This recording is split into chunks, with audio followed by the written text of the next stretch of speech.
शास्त्रों के अनुसार ये वर्णित किया गया है कि जिसका प्रारंभ है उसका अंत भी है, और जिसका अंत है उसका फिर से नया प्रारंभ निश्चित है।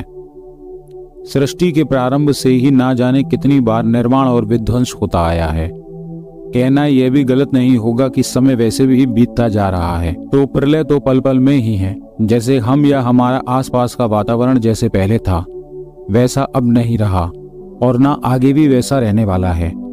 लोगों को जितना यह जानने की इच्छा है कि युग परिवर्तन कब आएगा, कब फिर से सभी सतयुग जैसा हो जाएगा, उससे कहीं अधिक यह जानने की उत्सुकता है कि हमारा सबका घर जो यह पृथ्वी है उसका कभी कहीं नाश तो नहीं हो जाएगा, और अगर ऐसा कभी हुआ तो कैसा होगा, कब होगा और उसके संकेत क्या होंगे। तो आज इस वीडियो के माध्यम से हम आपको यही बताने जा रहे हैं कि कौन सी वह मुख्य चीजें हैं जो पृथ्वी से चले जाने पर यहाँ महाप्रलय आना तय है, और एक एक करके इनके लुप्त होते ही उसके संकेत भी मिलना प्रारंभ हो जाएंगे। जैसे द्वापर में भगवान श्री कृष्ण के जाने के बाद हुआ था। वो पहला स्थान जिसके लुप्त होने से संसार में बड़ी बाधा आएगी वह है गंगोत्री।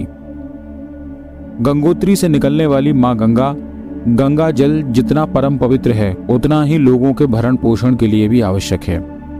तो हम सभी देशवासियों को इसका संरक्षण करना ही होगा, क्योंकि माँ गंगा भी एक निश्चित अवधि के लिए ही पृथ्वी पर आई हैं, जो भागीरथी जी द्वारा लाई गई थीं।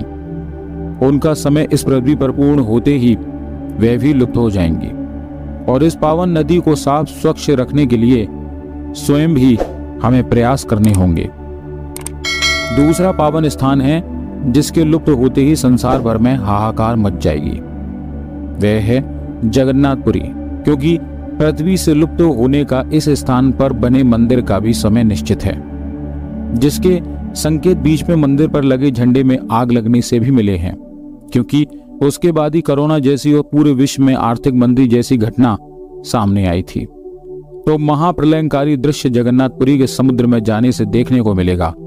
आपको बता दें कि यह वही स्थान है जहां भगवान श्री कृष्णचंद्र का हृदय आज भी साक्षात विराजमान है और जीवित अवस्था में है।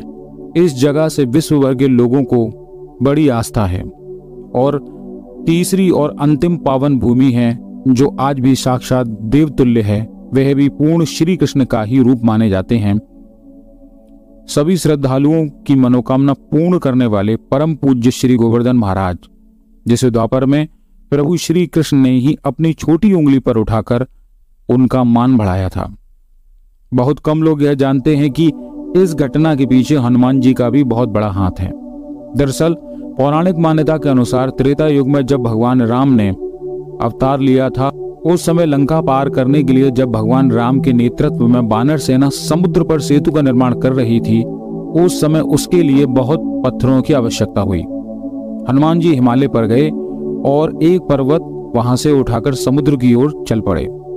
मार्ग में पता चला कि सेतु का निर्माण हो गया है, तो हनुमान जी ने पर्वत को वहीं जमीन पर रख दिया। पर्वत ने कहा कि मैं ना तो राम के काम आया और ना अपने स्थान पर ही रह सका।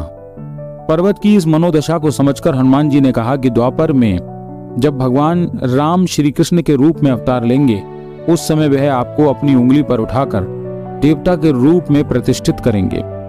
तो हम सभी को इस पावन स्थान की स्वच्छता पर ध्यान रखना चाहिए, क्योंकि यह हर साल धीरे धीरे जमीन में धंसता जा रहा है। बोलो गिरिराज महाराज की जय, श्री गोवर्धन महाराज की जय। जय जय श्री राम।